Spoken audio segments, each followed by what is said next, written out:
Alright, quick hello. This is an original Tales First story about a family crossing a line and learning their consequences.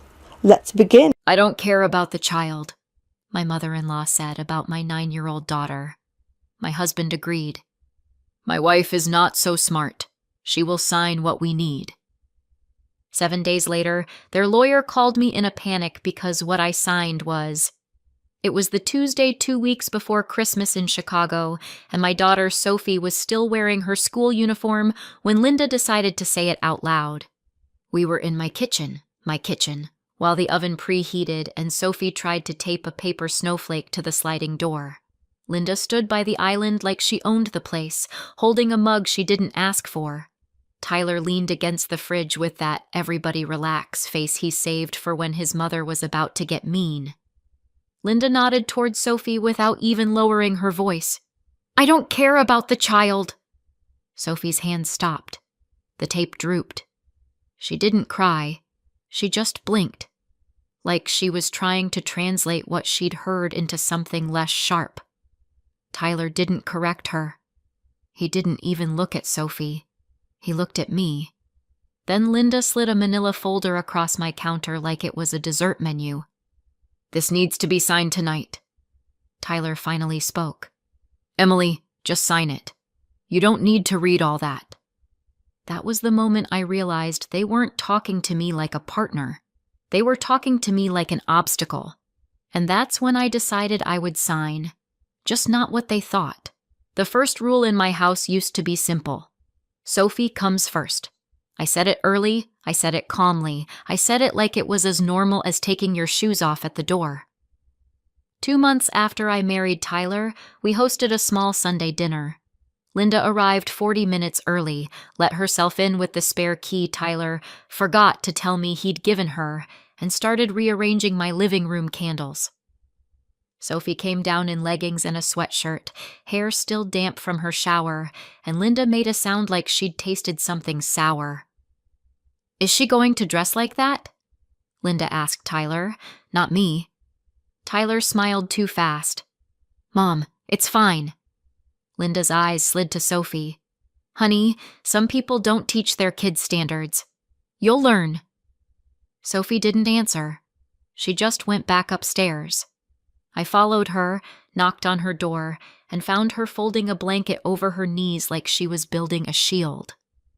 She doesn't get to talk to you like that, I said, quiet and exact. Sophie shrugged, trying to look older than 9. It's okay. She likes you more. That sentence landed in my chest and stayed there. I went downstairs and told Tyler, we're not doing comments about Sophie's clothes. Tyler kissed my cheek, as if affection could substitute for agreement. I'll handle it. He didn't handle it. He just smoothed it, and Linda learned that if she pushed, he would cushion the impact for her. 2 weeks later, the next rule appeared, disguised as a favor. We were at a craft store, Sophie and I picking out glittery ornaments for a school project, when Tyler's phone buzzed. He stepped aside and came back with that careful voice. My mom wants to help with Christmas shopping for Sophie. I smiled because I wanted peace. That's sweet, he added. She wants to be the one to take Sophie. Just them. Sophie's face tightened like she'd just swallowed a dry cracker. Do I have to? Tyler laughed lightly. No one's forcing you. But then he looked at me. Not Sophie. Me. Like this was my job to manage. So I said, we can all go together. Tyler's smile flickered. Mom said it would be easier without extra opinions. I stared at him. Without me. He raised both hands. Babe, it's just shopping. Let her feel included. I watched Sophie stare at the floor tiles, counting invisible squares. We're not doing one-on-one outings, I said. Not yet. Tyler's jaw tightened. Why are you making this a thing? And just like that, the rule in my house wasn't a rule anymore. It was negotiable. The third scene happened in my driveway, in the dark, when the air smelled like snow and exhaust. Tyler had volunteered to pick Sophie up from school because I had a late meeting. I came home to find Sophie sitting on the front steps with her backpack still on, cheeks pink from the cold. "What happened?" I asked, unlocking the door. Sophie stood up too fast. "It's fine." Inside, Tyler was on the couch, shoes on, scrolling. "Hey," he said, like it was a normal Tuesday. I set my bag down. "Why was she outside?" Tyler didn't look up. "She didn't want to come in." Sophie's voice was small. "He was on the phone with Grandma." Tyler sighed, finally setting his phone down. "Mom just asked how things were going. Sophie got sensitive." I turned to Sophie. "What did she say?" Sophie's eyes went shiny, but she forced the words out. "She said I'm lucky you married Tyler because now I have a real family and I shouldn't mess it up." Tyler rolled his eyes like a teenager. "That's not what she meant." I felt my face stay calm while everything inside me went tight. "You let her say that to Sophie." Tyler leaned forward, elbows on knees. "Emily, my mom is old school. She's not trying to hurt her." Sophie whispered, "It did hurt." Tyler looked at Sophie for half a second, then back to me. "You see? This is why I didn't want you to make rules. It makes everyone tense." I stood there, keys still in my hand, realizing that Tyler had found a way to make harm sound like my overreaction. That night, after Sophie went to bed, I asked Tyler, "Did you ever tell your mom to stop?" He reached for me like a peace offering. "Don't start. It's Christmas season." And I swallowed it because I didn't want Sophie to see another rupture. Not after losing her dad. Tyler knew that. Linda knew that. They both used it. The fourth scene was quieter, which made it worse. We were at Linda's house for a cookie day, and she set Sophie up at the dining table with sprinkles and frosting and 2 bright overhead lights. Then she handed Tyler her phone and said, "Show her." Tyler cleared his throat. "My mom found a great financial advisor. He does family planning." I blinked. "Okay." Linda smiled like a teacher about to assign homework. "It's important. Tyler told me you inherited something after your first husband passed. You should protect the family." My mouth went dry. "That's not a dinner conversation." Linda waved a hand. "Oh, please. I know there's money set aside. Don't pretend there isn't." Sophie looked up, frosting on her fingertip, confused. Tyler said softly, "Babe, it's not a big deal. Mom just wants us to be smart." Linda leaned in. "And to be clear, any money you got because of your situation should benefit your current household, not just your child." Sophie's shoulders hunched, as if she could make herself smaller. I said, "Sophie's father's assets are for Sophie." Linda smiled without warmth. "We'll see." On the drive home, Tyler kept his voice gentle like that made it okay. "Mom's just worried. She thinks you're being rigid." "She called Sophie just your child," I said. Tyler exhaled like I was exhausting. "Emily, you take everything personally." I stared out at the wet streets, the Christmas lights blurring. "It's not personal. It's my kid." Tyler nodded, but it wasn't agreement. It was patience. The kind you use on someone you think you can outlast.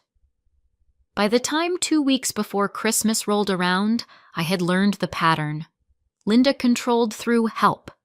Tyler controlled through calm. Sophie absorbed everything like a sponge, then tried to wring herself out in private. And then, on that Tuesday, Linda brought the folder. The folder looked official. Tabs, sticky notes, a cover page with a law firm header. Linda placed it on my counter as if she was placing a burden. Tyler stood behind her shoulder, not quite touching her, but close enough that I could see where his loyalty lived. "What is this?" I asked. Linda's smile was thin. "Just some paperwork, a power of attorney. And a few updates to your accounts. My accounts, I repeated. Tyler's voice slid in, smooth. It's routine. If anything happens to you, I need to be able to handle things. I kept my tone even. If something happens to me, Sophie's guardian is already designated. Linda's eyes narrowed. We're not talking about custody. Don't be dramatic. We're talking about money. Sophie was at the table with markers, making a card for her teacher. She paused, listening. Tyler leaned closer to me, like he was sharing a secret. We're behind on a couple things. This will help us consolidate. Mom knows a guy. I stared at him. Behind on what things? He didn't answer. He just said, not in front of Sophie. Linda lifted her chin. She doesn't need to be involved. Sophie's marker squeaked across paper, then stopped. I asked Linda, why are you here with this? Linda's smile widened, almost proud. Because Tyler said you're not the smartest with paperwork. He said you'll sign what you need to sign if we present it properly. Tyler didn't flinch. He didn't deny it. He just said, Mom, don't say it like that. Linda shrugged. It's true. She'll sign what we need. Sophie's chair scraped back. She stood, quiet, and walked upstairs without a word. My hands stayed on the counter. Tyler, I said, did you tell her that? Tyler's eyes flicked toward the stairs, then back to me. Emily, you're making it sound evil. We're a family. Linda tapped the folder. Sign tonight. We need it before the holidays. I looked at the signature tabs, yellow flags that screamed urgency. Then I looked at Tyler, who wouldn't meet my eyes for more than a second. I nodded once. Okay. Linda's shoulders relaxed like she'd won something. And that was the moment I stopped arguing out loud and started planning in silence. I didn't sign the folder that night. I made dinner. I asked Sophie about her spelling quiz. I packed her lunch. I kissed her forehead and watched her eyes search mine like she was trying to confirm reality. After she fell asleep, Tyler tried again. He brought the folder into the bedroom and set it on the dresser like a gift. Let's just get it done, he said. I sat on the edge of the bed and folded my hands. Tell me what you're behind on. Tyler rubbed his jaw. It's complicated. Say it anyway. He exhaled.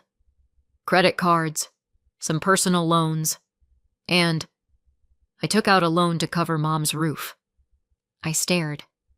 You borrowed money for your mom's roof? Tyler's face tightened. She needed help. And you didn't tell me. He said it like a complaint. You would have freaked out. I kept my voice flat. So your solution is to have me sign a power of attorney over my assets. Tyler leaned forward, softer, like he was trying to soothe a toddler. Babe, it's not like that. It's just for convenience. Convenience for who? He glanced away. For us. I reached for the folder and flipped the first page. Dense paragraphs, legal language, and at the bottom, my name printed next to a line. I read the title twice. Durable Power of Attorney. I looked up. This gives you authority to act on my behalf. Tyler shrugged. Only if you're unavailable. And how do they define unavailable? I asked.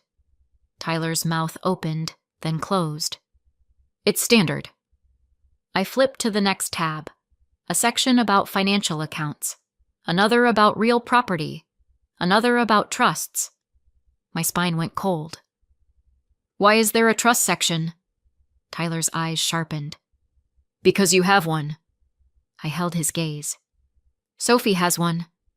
Tyler's voice dropped. Emily, we're married. It affects our household. I felt my hands stay steady, even as my stomach turned. Sophie's trust is not household money. Tyler's nostrils flared. You're acting like I'm a stranger. I said, right now, you are. He looked at the folder, then at me, then said the sentence that made the air change. My mom is right. You're not that smart with this stuff.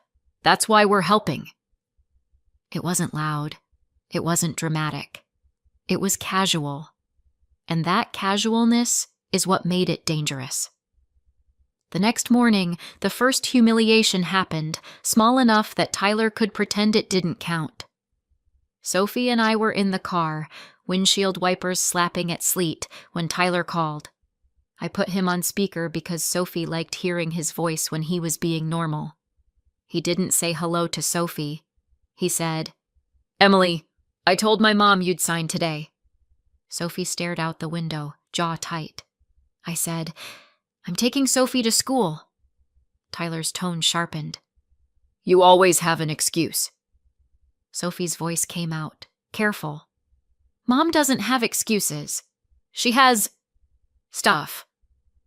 Tyler paused, then laughed like it was cute. "See? She's learning manipulation from you." Sophie's cheeks flushed. She whispered, "I didn't." I cut in, calm. "Don't talk to her like that." Tyler sighed. "Put the kid away from the phone. This is adult business." Sophie's eyes widened, and she reached to turn the volume down herself, like she wanted to disappear from the conversation. I said, "We'll talk later," and hung up. That was humiliation number 1, reducing Sophie to the kid, like her existence was noise. The second one came that afternoon, more direct. I picked Sophie up from school and found Tyler already home, sitting at the kitchen table with Linda. They'd let themselves in again. Linda had brought her own pen. Sophie stopped in the doorway. Linda looked up and smiled too big. "There she is." Sophie didn't move. Tyler said, "Hey, Soph, go upstairs. We're doing paperwork." Sophie's voice was quiet but firm. "I don't want Grandma here." Linda's smile vanished. "Excuse me?" Sophie's hands clenched around her backpack straps. "You said you don't care about me." The kitchen went still. Linda's eyes snapped to me like it was my fault Sophie had ears. Tyler stood abruptly. "Sophie, that's enough. You don't speak to my mother that way." Sophie's eyes filled, but she didn't cry. "I didn't speak to her. I repeated her." Tyler's face darkened. "Upstairs. Now." Sophie looked at me like she was waiting for me to choose her out loud. I said, "Sophie, go wash your hands and start your homework. I'll be up in a minute." Her lips pressed together. She nodded once and walked away slowly, each step heavy. Linda leaned toward Tyler and didn't lower her voice. "See? She's disrespectful. That child is a problem." Tyler didn't correct her. He just looked at me and said, "Sign. Let's not drag this out." That was humiliation number 2. Tyler defending Linda against Sophie's truth. Then came the third one. The main violation, wrapped in the same fake calm. Linda opened the folder to a page I hadn't seen yet. "Here," she said, sliding it toward me. "This one gives Tyler the authority to manage the trust and any distributions." My voice stayed steady. "No!" Linda's expression hardened. "Emily, don't be stupid. The trust is money sitting there doing nothing. Tyler can invest it." "It's Sophie's," I said. Linda's eyes were flat. "I already told you. I don't care about the child. I care about family stability." Tyler nodded like that made sense. "We need it. I need it." I stared at him. "For what?" He swallowed, then said it quickly. "We're trying to buy a bigger house. And I promised Mom I'd help her with her mortgage refinancing.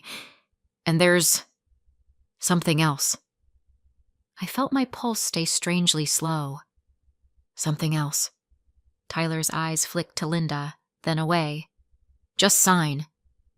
Linda leaned in, voice sharp. "Your first husband is dead.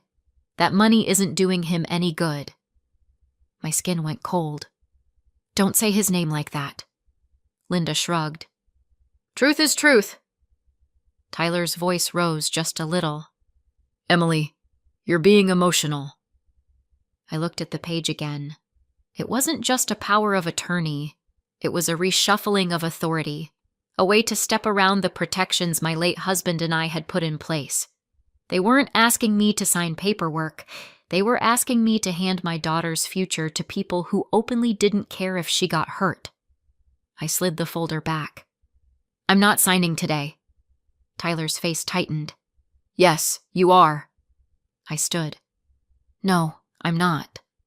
Linda's eyes flashed. Then you'll regret it. Tyler stepped closer to me and lowered his voice, like a threat disguised as a promise. My wife is not so smart. She will sign what we need. He said it like he was quoting himself, like he was proud. I looked at him, then at Linda, then toward the stairs where Sophie's footsteps had stopped. She was probably listening. I nodded once, slow. Okay. Tyler exhaled, relieved, and Linda's shoulders relaxed again. I walked out of the kitchen, went upstairs, and sat on the edge of Sophie's bed. She was doing math problems with shaky pencil lines. She didn't look up. Are you going to sign? I kept my voice soft. I'm going to handle it. Sophie's eyes lifted to mine, searching. Will I be okay? I put my hand over hers, steady. Yes. Then I stood, went to my closet, and pulled out the binder I kept hidden behind winter scarves, the one with Sophie's trust documents, the one Tyler didn't know I updated last year. I didn't feel angry. I felt clear, and I became very calm and very final. On Thursday morning, I didn't argue. I didn't confront. I didn't announce boundaries like a speech. I packed Sophie's lunch, braided her hair, and drove her to school like everything was normal. The sky was the color of old paper, and the radio played Christmas songs I didn't listen to. At drop-off, Sophie held my hand longer than usual. Are you mad? She asked. No, I said. I'm focused. She nodded like she understood the difference. After I watched her walk into the building, I didn't go home. I drove downtown, parked in a garage that smelled like wet concrete, and walked into a law office with a brass plaque that read Estate Planning. The receptionist smiled. Can I help you? I said, I need to see an attorney about a minor's trust and attempted financial coercion. She didn't ask me to explain in the lobby. She just nodded and handed me paperwork. Within 20 minutes, I was sitting across from a woman named Marisol, who wore glasses on a chain and had the kind of calm that made you feel safer just by proximity. She flipped through the documents I'd brought, her fingers quick and precise. You're the trustee, she said, tapping a page. And the trust has language limiting distributions to Sophie's benefit, which is good. I nodded. My husband and his mother are trying to get me to sign a power of attorney that would let him access it. Marisol's eyebrows lifted. He can't access it without your cooperation, unless you sign something that grants authority. I know, I said. That's why I'm here. I want to lock it down further. Marisol leaned back. We can add additional protections. We can formalize that no power of attorney can override trustee authority without court approval. We can place the assets in a structure that requires judicial review for any changes. I exhaled. Do it! She slid a new set of documents toward me, explained each page with short sentences, and asked me questions that mattered. Sophie's age, my late husband's intentions, any previous amendments. I answered like a person reading a grocery list, because staying calm was my only luxury. Marisol pointed to signature lines. These filings reinforce Sophie's protected interest. If someone tries to present a power of attorney, it won't grant access to this trust. And if they try something else, it creates a record. I'm also sending a formal notice to the firm listed on that packet and to the trust's custodian. So any attempt to use those packet documents against the trust gets flagged immediately. I picked up the pen. I signed. Not Linda's folder. Not Tyler's plan. I signed what made my daughter untouchable. When I walked out, my phone buzzed 3 times. Tyler. I didn't answer. I drove to Sophie's school, checked her out early, and took her to a small diner with red booths and a sticky tabletop. She ate fries like she hadn't eaten in days. "Are we in trouble?" she asked, ketchup on her lip. "No," I said. "We're setting rules that actually work." She looked relieved, then worried again. "Is Tyler mad?" "I don't know," I said. "But his feelings aren't the priority."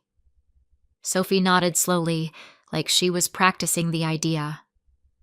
When we got home, Tyler's car was in the driveway. Linda's was behind it. I walked Sophie inside, hung her coat, and said softly, "Go upstairs and change into something comfy. If you hear voices, you stay in your room. Okay?" Sophie's eyes widened. "Okay." Then I walked into the kitchen and found Tyler and Linda sitting at my table again. My table. With the folder open like a weapon. Tyler stood up. "Where were you?" I set my purse down carefully. "Out." Linda's eyes narrowed. "Did you sign?" I smiled a little. Not warm, just controlled. "I signed." Tyler's shoulders loosened. "Good." Linda pushed the folder toward me. "Then sign these too." I didn't touch it. Tyler frowned. "What do you mean you signed?" I met his eyes. "I mean, I handled Sophie's trust." Linda's face went still. "What did you do?" I didn't explain. I didn't need to. Tyler stepped closer, voice rising. "Emily, you can't just make legal changes without even telling me." I tilted my head. "Watch me." That's when Tyler made his first real move. Not heroic, not brave, but real. He looked at Linda and said, "Mom, maybe you should go." Linda whipped her head toward him. "Excuse me?" Tyler's voice was shaky. "Just go home. For now." Linda stood so fast her chair scraped. "You're choosing her over your own mother." Tyler didn't answer. His jaw clenched, and he looked at the floor like a man realizing he'd been trained. Linda grabbed her purse. "Fine, but don't expect me to help you when this blows up." She walked out, slamming the door hard enough that the Christmas cards on the counter shifted. Tyler turned to me, breath tight. "What did you do?"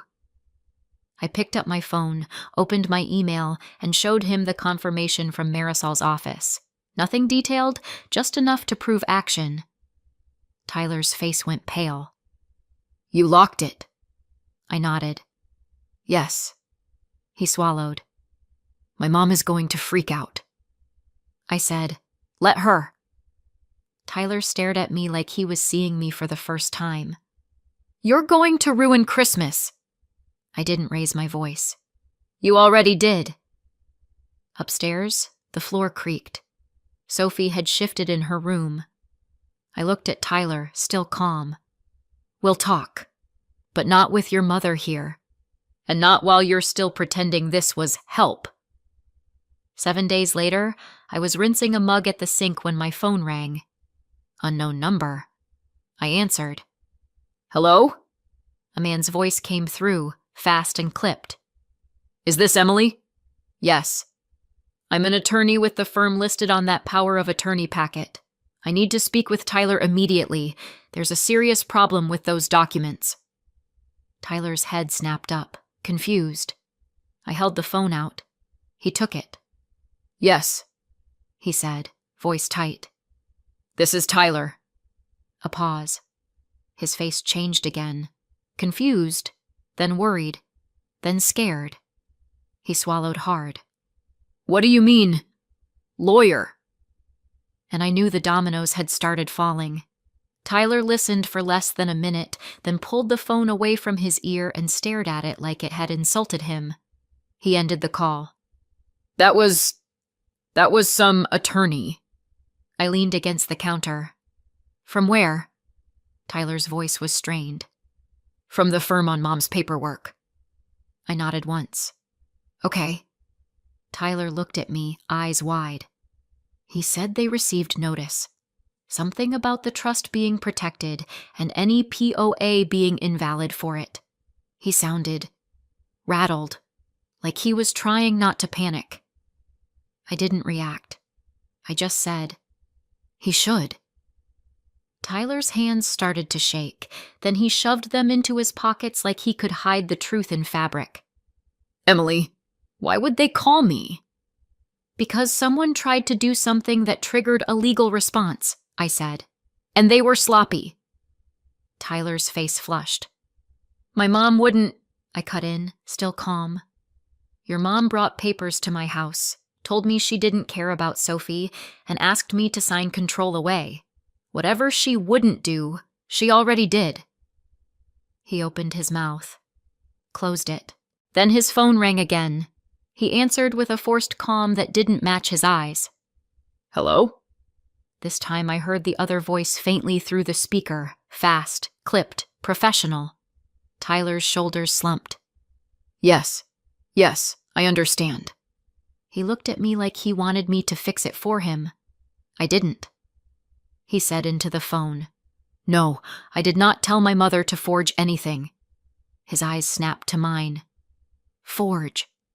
The word hit the air like a dropped plate. He went quiet, listened, then said, Okay. I'll tell her." He hung up and stared at the floor.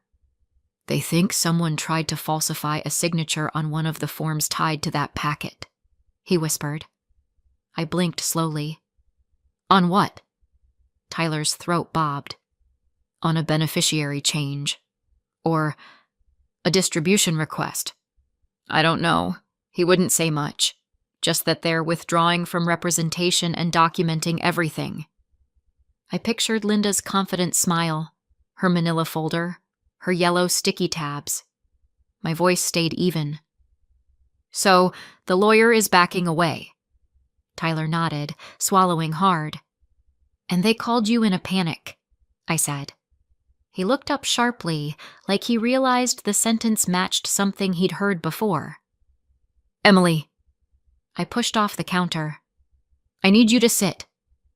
He did, slowly, like his knees had finally gotten the message. I walked to the stairs and called up, "Sophie, you can come down now." Sophie appeared at the top, pajama pants and a hoodie, hair half loose. She held the banister like it was an anchor. "It's okay," I said. "Come sit with me." She came down and sat beside me on the couch. Tyler stared at her like he didn't know what to say. Sophie didn't look at him. She looked at me. "Are we safe?" I nodded. "Yes." The next scene came the following morning, Friday, when snow started falling in thick clumps and the city turned quiet in that way it only does when the weather demands respect. I dropped Sophie at school and came home to find Tyler already gone. Not to work. His car was gone too. On the kitchen table, he'd left the folder, open, like a dare. I didn't touch it with my bare hands this time. I took pictures of every page with my phone, slow and thorough, capturing signatures, dates, notary stamps. Then I slid it into a zip bag, sealed it, and put it in my file drawer beside Sophie's birth certificate. My phone buzzed with a text from Tyler. "I'm at Mom's. We need to talk tonight." I typed back, "We can talk here. Without her." A minute later, "She's freaking out. You didn't have to do this." I stared at the screen, then typed, "You did this." No more words. No more explaining. At noon, I got a call from Sophie's school. "This is the front office," a woman said. "Linda, your mother-in-law, came to pick Sophie up. She's not on the approved list. We didn't release her." My hand tightened around the phone. "Thank you. Please don't, under any circumstances." The woman's voice stayed professional. "She was upset. She said Tyler gave her permission." "I'm Sophie's mother and legal guardian," I said. "Not Tyler. Not Linda." There was a pause. "Understood. We'll make a note." When I hung up, I didn't panic. I did something quieter. I drove to the school and updated the pickup list in person, adding a password phrase Sophie and I chose on the spot, 2 words that meant safety. Then I sat in my car and called Marisol. I need to document an attempted unauthorized school pickup, I said. Marisol didn't sound surprised. Email me the details. Keep it factual. Date, time, who said what. I did, from the parking lot, while my breath fogged the windshield. This was the second front I hadn't expected. Linda wasn't just after money. She was after access, the kind that makes you feel powerful. And she'd just shown me how far she'd go. That evening, Tyler came home alone. His face looked older, like stress had pressed down on him all day. He stood in the doorway and said, "Emily, can we not do this in front of Sophie?" I glanced toward the living room where Sophie was coloring quietly. "She already knows. You just haven't caught up." Tyler's shoulders dropped. "My mom said you're turning her into a weapon." Sophie's head lifted, eyes sharp. I said, "Sophie is a person."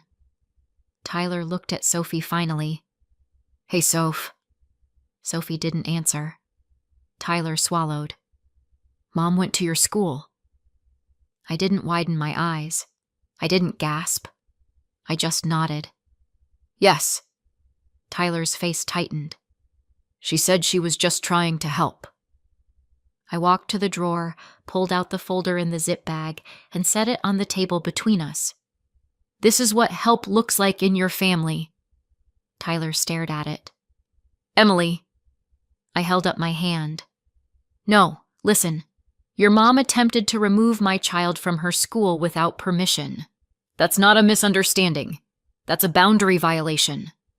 Tyler's voice cracked. "She didn't mean," I cut in.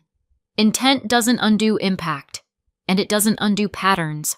Tyler sank into a chair. "The lawyer dropped her," he said quietly. "He said he can't be involved if there's fraud." I waited. Tyler looked up, eyes wet but not dramatic. "She forged something, Emily. I think she forged my name." The room went silent. Sophie's crayon paused. I said, "Did you know?" Tyler shook his head fast. "No, I swear. She told me it was routine." I nodded once. "That's what you told me." Tyler flinched like I'd slapped him with truth. I said, "Here's what's going to happen. You're going to stay somewhere else for now." Tyler's mouth fell open. "What?" I kept my voice low. "You can stay with your mom. Or a friend. But you're not sleeping here while you're still tied to her choices." Tyler's hands gripped the edge of the table. "Emily, please. It's Christmas." I looked at Sophie, then back at him. "That's exactly why." Tyler stood, paced once, then stopped like he'd hit an invisible wall. "If I leave, you'll tell everyone."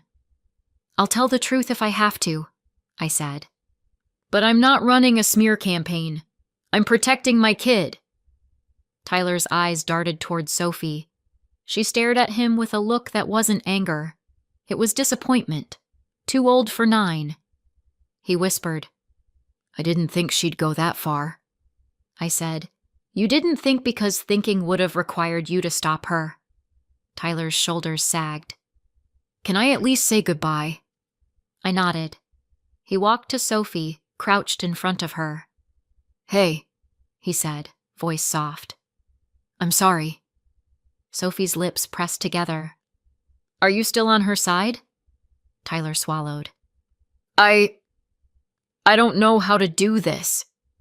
Sophie nodded like that was the answer. "Then you shouldn't be the one deciding stuff." Tyler's eyes closed for a second. He stood, grabbed a bag from the closet, and left without another argument. The next domino fell the day after, Saturday, when Linda texted me a message that tried to sound sweet.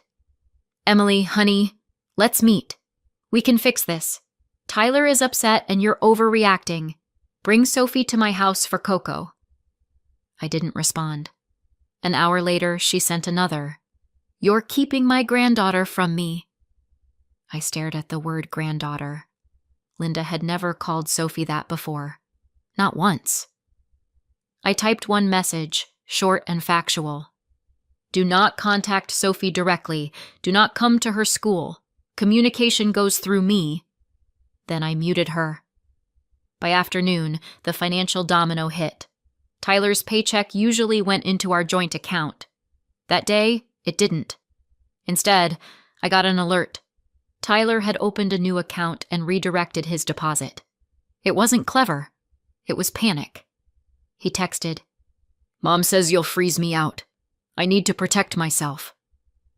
I stared at the screen and felt nothing but clarity. I replied, "I'm not freezing you out. I'm separating what you already tried to take." Then I walked to my desk and opened every shared subscription. Streaming, cell plan, the family credit card Tyler insisted was easier. I didn't cancel to punish. I canceled to stop leakage. I left Tyler's phone line active for 7 days, just enough time to transfer, then set it to end. That evening, Tyler showed up at the door, eyes red, shoulders tight. "You canceled my card." I kept my voice steady. "I canceled access to my credit." Tyler's mouth opened, then he stopped. "Mom said you'd do this." I nodded. Mom is right about one thing. I'm done being used. He stared at me. "Where am I supposed to go?" I didn't soften. "That's for you to figure out. You had time to plan when you were planning behind my back." Tyler flinched. "Emily, I love you." I looked at him for a long second. Love doesn't sound like she'll sign what we need. Tyler's face crumpled. He looked past me into the house, where Sophie stood halfway down the stairs, watching. He whispered, "Can I talk to her?" I shook my head. "Not tonight." Tyler nodded slowly, like he knew he'd earned that. No, he walked away, shoulders hunched, and didn't slam the door. That was his smallest real step, accepting a boundary without breaking something. The next domino was family reputation, and it happened fast because Linda couldn't stand losing control quietly. Sunday morning, my phone lit up with messages from Tyler's aunt, his cousin, even his older brother. "Linda says you stole Tyler's money. Linda says you're keeping Sophie from her. Linda says you're mentally unstable." I didn't respond to any of them right away. I read them, took screenshots, and saved them in a folder labeled Facts. Then I wrote one message in the family group chat Tyler had added me to months ago, a chat I'd barely used because Linda dominated it with memes and guilt. I kept it short, factual, no emotions. "Hi, everyone. Linda attempted to remove Sophie from school on Friday without being authorized. Tyler and Linda brought paperwork to my home attempting to gain control of Sophie's trust. I met with an estate attorney and secured additional protections for Sophie. For safety, Linda is not permitted to contact Sophie directly or pick her up. Please do not relay messages to Sophie. Thanks." Then I put my phone down. Within minutes, Linda replied in all caps, "How dare you? You're lying!" Then Tyler's aunt replied, "Linda, did you go to the school?" Silence. Then Tyler's cousin, "Why would you try to pick up a child you're not authorized to pick up?" More silence. Then Tyler's brother, "Mom, answer the question." Linda sent one more message. "You're all turning on me because of her." And that was the moment her power shifted. Not because I attacked her, because she had no calm facts to counter mine. By Monday, Tyler came to the house with a small gift bag and a nervous expression. He stood on the porch like a guest. "I brought Sophie something," he said. I didn't move aside. "Say what you need to say first." Tyler swallowed. "My mom told me to come here and get you to sign another thing. She said it'll fix it." "I told her no." I held his gaze. "You told her no." He nodded. "I did." I waited. Tyler took a breath. "And I told her she can't go near Sophie's school again." My throat tightened for half a second. Then I released it. Okay. He looked down at the gift bag. Can I give this to Sophie? I stepped aside. 2 minutes. Living room only. Tyler nodded like he'd accept any terms if it meant a chance. Sophie came in, cautious, and Tyler handed her the bag. It was a small stuffed fox and a gift card to her favorite bookstore. Sophie looked up at him. Did you tell Grandma she was wrong? Tyler's eyes shone. Yes. Sophie stared for a beat, then nodded once. Okay. That was all she gave him. Not forgiveness, not warmth, just acknowledgement of a step. When Tyler left, he didn't ask for more. On Christmas Eve, Sophie and I started a new tradition on purpose. We drove through the north side to look at lights, got hot chocolate, and listened to a silly audiobook in the car. No big speeches, just safety wrapped in normal. When we got home, my phone buzzed once. A message from Linda, sent from a new number. Merry Christmas. You can't keep him forever. I stared at it, then blocked the number. Sophie looked up from the couch. Who was that? I didn't lie. Linda. Sophie's shoulders tightened. What did she say?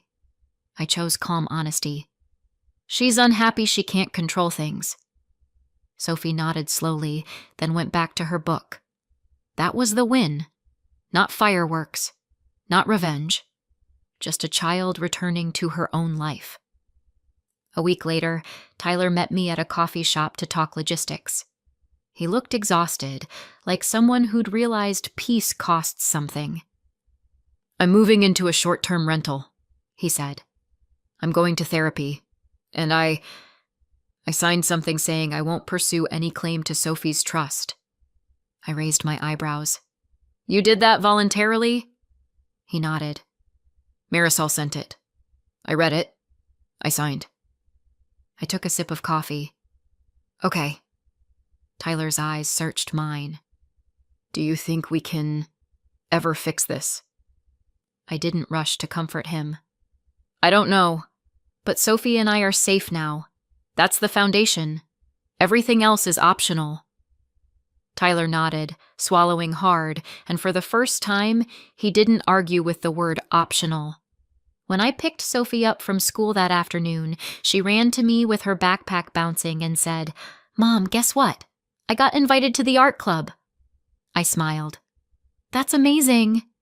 She grabbed my hand. Can we celebrate with pizza? We can, I said. And we will. We walked to the car under a pale winter sun, and the world felt steady again. Not perfect, not painless, but ours. And I'll ask you one thing. If someone told you they didn't care about your child, would you wait for them to prove it twice? Or would you do the quiet move the first time? Comment below and subscribe for more stories.